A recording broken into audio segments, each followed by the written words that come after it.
Hello students, today we're looking at legato tonguing. Legato. What is legato? If you haven't gotten to the blue book yet, we haven't covered this topic.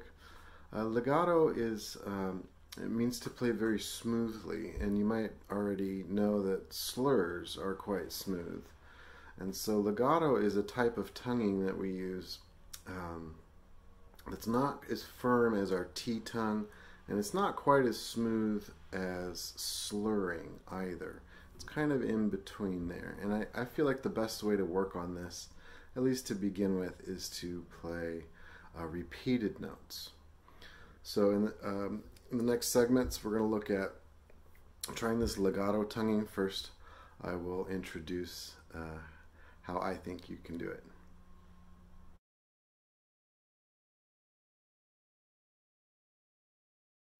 Okay, so the first thing we need to think about is how do we tongue in general. And for today's lesson, I'm going to actually play the trombone because I could stand some work. This is my weaker of the two. I am a trumpet player, so I'm going to work on the trombone today, and you can follow along with me. So normally when we're tonguing, we use the T sound. Let's think about where our tongue is when we say T. Let's say that a couple times. T, T, T. Where is the tip of your tongue when you say T? For most of us, it's right where our inside our mouth, where our teeth meet our gums. The tip of our tongue is right about there. T, T, T. And that's how we normally tongue. So if I play, I'll just play a few notes. I'm going to do repeated notes here with a T, normal tonguing. Now that can be quite firm. In fact, the very first video lesson I ever did, I talked about that a little bit. If you want to take a look at the video I did on taps, I talk about more legato tonguing, a D, a D sound, and not a T, T, T. So if I'm going to do 4 T's. I'm going to lighten that up using a D. D, D, D, D.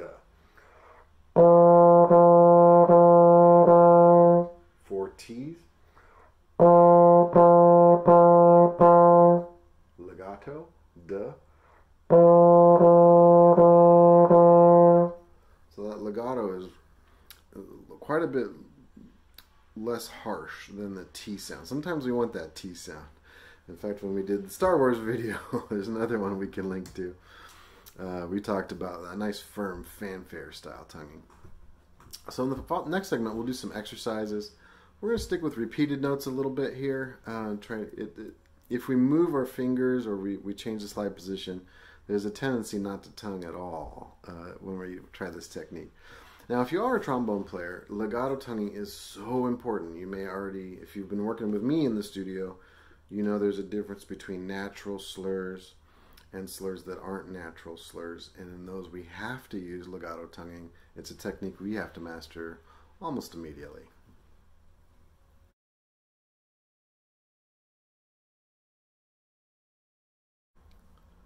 Okay, to start our exercises, what we're going to do, just like I played just now in the previous segment, we're going to play 4 notes. And for trumpet players, this is going to be a G. It's our G.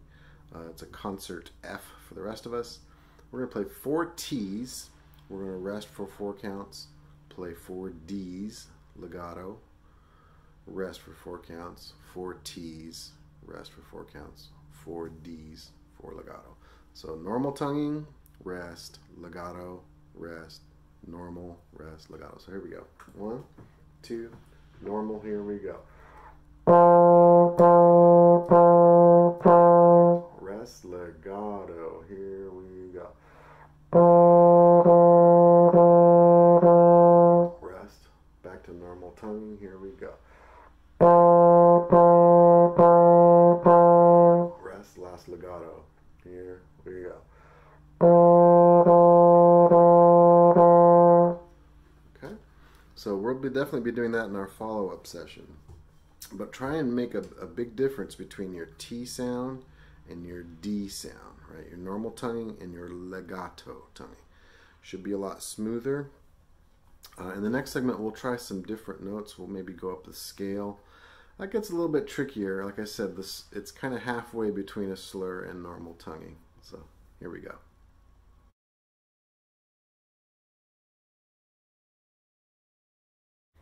Alright, so we're going to do my favorite thing, which is scales. Plus, it's just easy to talk about scales because we all at least know our concert B-flat scale or our C scale for trumpets. We're going to try going up maybe just the first 5 notes for now because we're just concentrating on this one technique, this legato technique. So I'm going to play the first 5 notes of the scale. I'm going to play them with a normal T tongue. T, T. Here we go.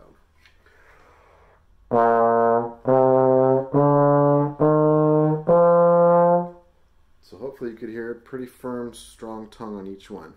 Now as we move and we play up the scale with valves or with our slide, legato, make sure you're not slurring. Like I said, it's kind of in between a slur and normal tongue. Duh, duh, duh, duh, duh. And hopefully, it's a lot harder to do this on trombone for me. Here we go. First 5 notes, legato. Okay,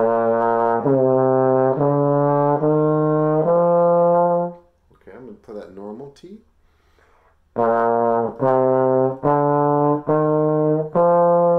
Legato.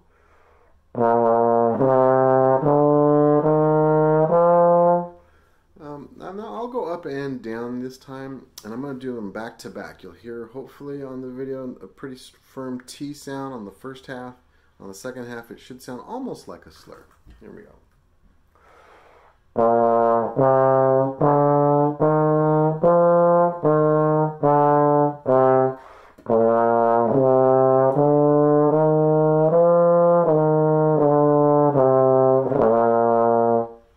So hopefully you could hear the difference in the articulation, yeah? The legato versus our normal tonguing. And the following segment we'll look at a tune. It's one of my favorite tunes out of the Red Book. But if you're a follow-up student, let's just pick any song that's kind of pretty in the book, maybe, or one that you want to work on. You could work out of the Arbins or anything really. We'll just concentrate on our legato tonguing. So next segment we'll look at a tune from the Red Book.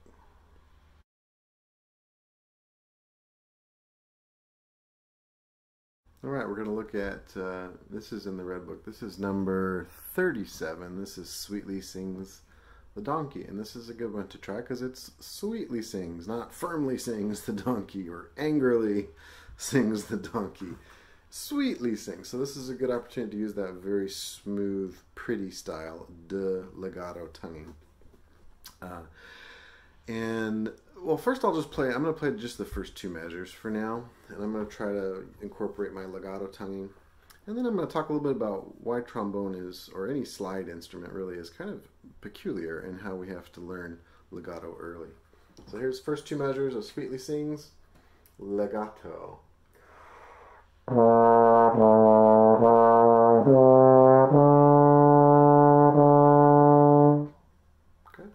Let's talk about trombone because it's kind of interesting, or any slide instrument. They actually make slide trumpets. One of these days I want to get a slide trumpet. I don't have one of those in my toy box.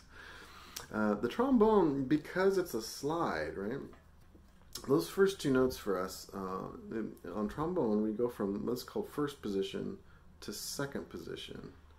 So the instrument's getting longer, and the first two notes are a higher note to a lower note. And this creates a cool effect on the trombone.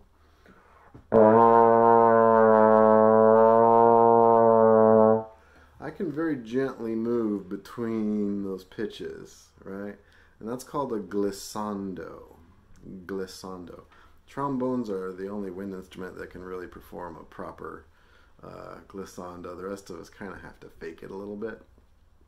But the glissando effect is very fun, but it's not always what we're looking for. Sometimes we want to sound more like a trumpet or a horn or a clarinet. We want to be able to play the notes very cleanly from one to the next. So one of the reasons that slurs are difficult on trombone is for that reason. We don't want the glissando effect. If I I play this song as a trumpet player would, it's not going to sound very good.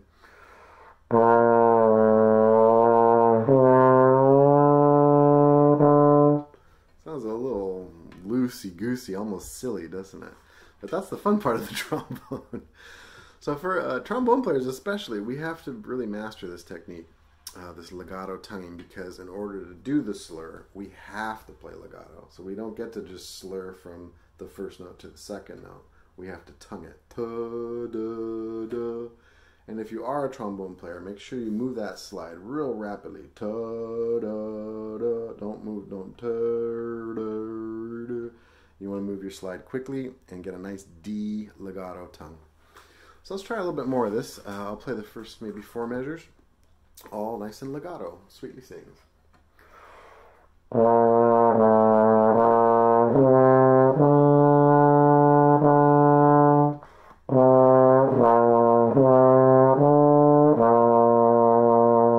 I'll play it normal for you so you can hear the difference.